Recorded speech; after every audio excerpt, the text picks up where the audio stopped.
Pessoal, bom dia, boa tarde, boa noite, seja muito bem-vinda, seja muito bem-vindo. Este é o podcast da ASAP Saúde. Você conhece a ASAP? Trata-se da Aliança para a Saúde Populacional, uma entidade sem fins econômicos criada em 2012 para desenvolver o conceito de gestão de saúde populacional, GSP, no Brasil. Através de ações proativas e responsáveis na busca pela melhoria da qualidade da saúde e da população brasileira, é assim que a ASAP atua.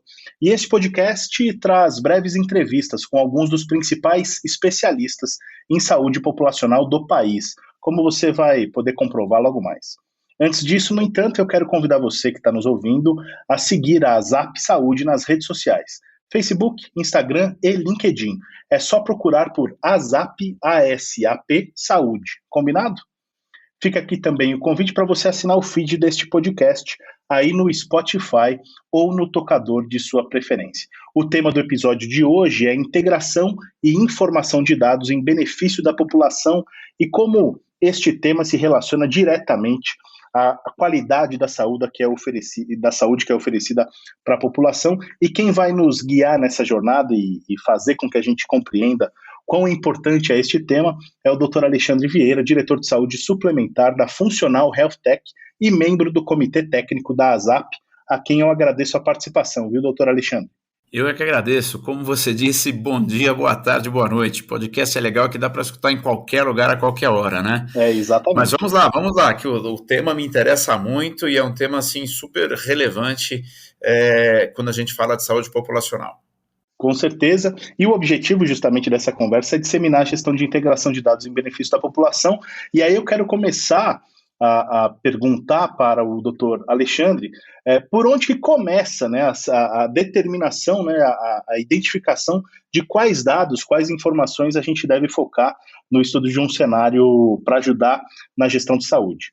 Poxa, super legal, super pertinente a pergunta, né? Porque é aquela coisa, a gente não sabe exatamente de onde a gente começa, né, Daniel? É verdade.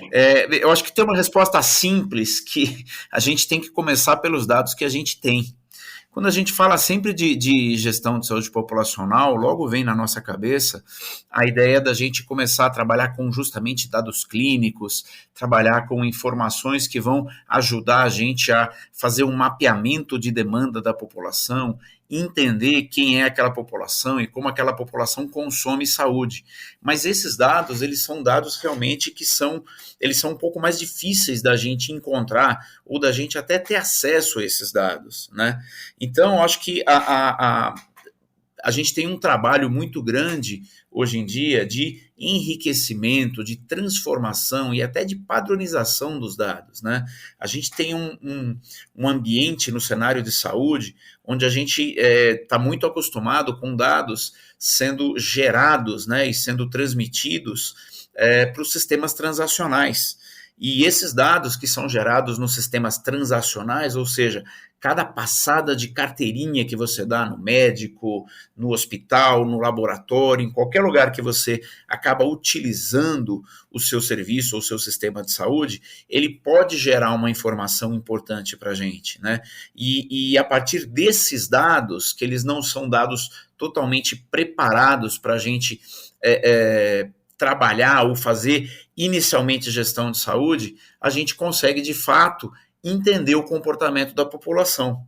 Poxa, parece até um pouco contraditório, né? Os dados não são próprios ou não são prontos para a gente entender a população, como a população utiliza, mas eu consigo tirar daí uma série de informações? Conseguimos sim, Daniel, conseguimos porque a gente tem que ter um trabalho de utilizar o dado que está à nossa disposição. Então, a gente consegue hoje, com uma série de trabalhos de ciência de dados, criação de algoritmos e tudo mais, a gente consegue entender a partir de uma base de dados secundária, uma base de dados administrativa, como que a população se comporta. Qual é a forma como a população está consumindo saúde. E dessa maneira a gente consegue entender quem está precisando de mais recursos de saúde e quem está precisando de menos recursos de saúde. Então, quando a gente vai determinar que dado a gente tem, normalmente o dado que está disponível.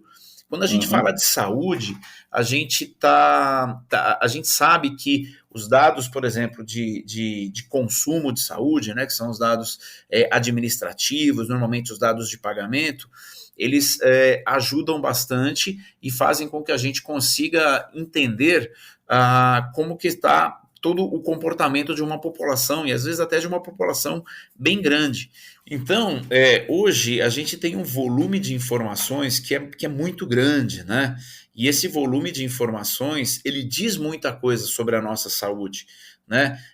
O que eu me alimento, que tipo de hábito de atividade física eu tenho, aonde eu me alimento, qual o local da minha residência. Então, todos esses tipos de dados, eles podem sim ajudar a gente a entender o perfil de consumo e o perfil de saúde da população e como que eu posso fazer a gestão, como que eu posso utilizar esses dados para fazer gestão de saúde. Né? É o que os americanos chamam de data-driven care, né? Você atuar na gestão de saúde a partir de dados. E a gente tem uma infinidade de dados, mas para a gente focar aqui, a gente deve começar pelos dados que a gente tem. Dificilmente eles vão responder todas as perguntas que a gente gostaria, mas eles já dão um bom indício de por onde começar, né? Perfeito. Se a gente não sabe por onde começar, comecemos pelos dados que já estão disponíveis, aqueles que existem, é isso, né? Perfeito. Me parece, então, assim, diante dessa quantidade de dados e de informações que a gente acaba gerando, né, e que podem ser utilizadas em prol da nossa saúde, da gestão da saúde populacional, me parece até um desperdício que a gente não utilize essas informações, que a gente não utilize de forma integrada. E aí eu queria perguntar para o doutor Alexandre quais são os caminhos, né? Qual é o caminho das pedras, digamos assim, para que a gente utilize esses dados e essas informações da melhor maneira possível, doutor? Essa pergunta ela é a pergunta de vários milhões de dólares, né? Não é nem de $1 milhão só. Quando a gente fala em dados, a gente tem uma grande classificação, né? Que é o que a gente chama de dados estruturados e dados não estruturados. Né? Normalmente, o que a gente chama de dados estruturados são aqueles dados que podem estar dentro de uma tabela. Então, são números, são frases, são textos, mas são dados que a gente consegue colocar ou classificar eles em algum local, uma tabela, e conseguir analisar esses dados. E esses dados, eles são bastante volumosos também, e eles dizem bastante coisa para a gente. Vou te dar um exemplo. Eu posso não saber que o Alexandre tem diabetes, mas se eu sei que o Alexandre faz o exame que um diabético sempre faz, o Alexandre tem uma compra na farmácia que é para um medicamento específico para o diabético, eu começo a gerar uma série de insights e de probabilidades, né? Eu gero um risco do Alexandre ser diabético, e a gente consegue trabalhar com isso.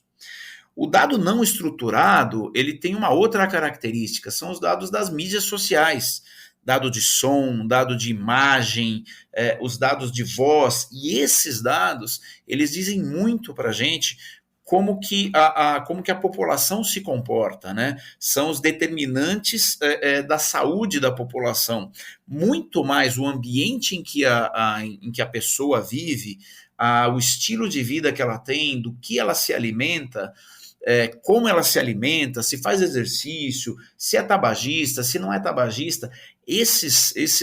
Todos esses dados, todas essas informações, eles acabam sendo também coletados, e aí a gente fica com um volume de dados muito grande.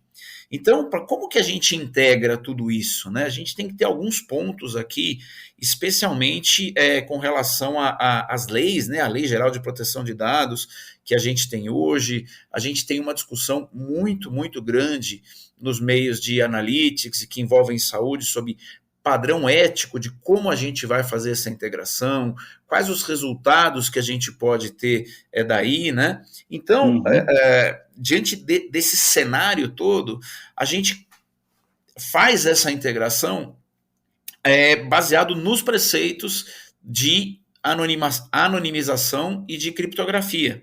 Ou seja, A gente, para entender melhor como o Alexandre se comporta, eu preciso ter uma noção de custo, efetividade e uma noção de previsibilidade. Porque dentro de saúde a gente tem visto cada vez mais a inflação da saúde, né, a chamada inflação da saúde, ela tem uma tendência de crescer e de aumentar muito mais rapidamente do que a inflação do país. A população ela tem um envelhecimento importante, a gente cada vez tem mais recursos tecnológicos para poder apoiar os tratamentos, e tudo isso vai ficando muito mais caro, né? Vai deixando o tratamento de saúde muito mais caro para as pessoas e para os sistemas de saúde também. O que a inteligência artificial, nessa integração de dados, pode ajudar a gente é justamente determinar aquilo que é relevante e aquilo que não é relevante. O que eu quero dizer com isso? Quando a gente tem um volume muito grande de dados, às vezes eles se relacionam de uma forma em que o olho humano, a mente humana, não consegue processar. Mas a gente colocando esses dados para serem processados por um poder computacional que hoje é disponível para a gente e alguns algoritmos que identificam padrões, eu vou conseguir cada vez mais antecipar os riscos da saúde populacional. Ou seja, pegando os dados que eu tenho hoje, né, que são os dados de custo, que eles estão muito bem estruturados, eles não são tão organizados, mas eles são bem estruturados, né? Pegando esses outros dados que a gente chamou de não estruturados, que estão muito mais linkados com o comportamento das populações, quais são os fatores determinantes de saúde da população, quando eu junto esses dois grandes ambientes de dados, só com o apoio de algoritmos, só com o apoio de inteligência artificial, a gente de fato vai conseguir entender qual o melhor caminho para ajudar as populações. Eu vejo, Daniel, num futuro, a gente tomando muitas decisões com o apoio cada vez maior da inteligência artificial. A inteligência artificial ela vai fazer com que a gente procure não agulha num palheiro, mas agulha num pires, num pratinho muito menor, né? Então vai ser muito mais fácil a gente trabalhar num cenário onde a gente precisa sempre otimizar custos e melhorar os resultados, ou seja, trazer resultados cada vez melhores para a população a um custo mais baixo. Eu acho que esse é o caminho que os dados têm, essa é a importância que os dados têm dentro do cenário de saúde. Ele vai ajudar a gente de uma forma, em termos de saúde populacional, né? Ele vai ajudar a gente a não só mapear o risco das populações, como saber que tipo de intervenção em saúde populacional que a gente pode tomar que vai trazer um resultado mais efetivo. A gente sempre fala muito em saúde populacional de engajamento de pacientes. E os algoritmos também podem nos ajudar a saber que tipo de engajamento cada paciente precisa. Então, o paciente que tem um tipo específico de doença crônica, vive numa região, tem uma certa faixa etária, é de um certo nível social, sexo, talvez ele se engaje de uma forma diferente de outros clusters de pacientes que a gente tem estruturas ou a gente tem características, melhor dizendo, diferentes.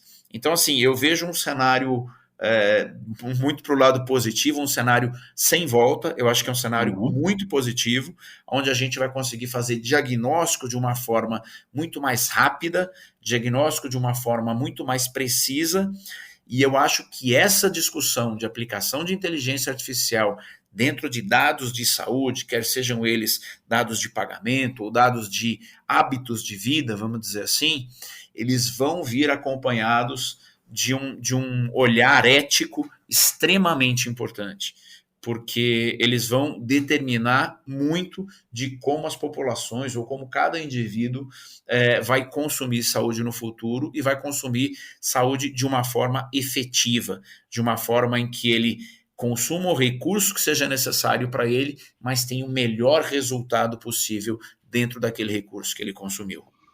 Perfeito, doutor Alexandre, agradeço imensamente a sua participação, obrigado por compartilhar seus conhecimentos e suas ideias com a gente, e eu desejo muito sucesso para você.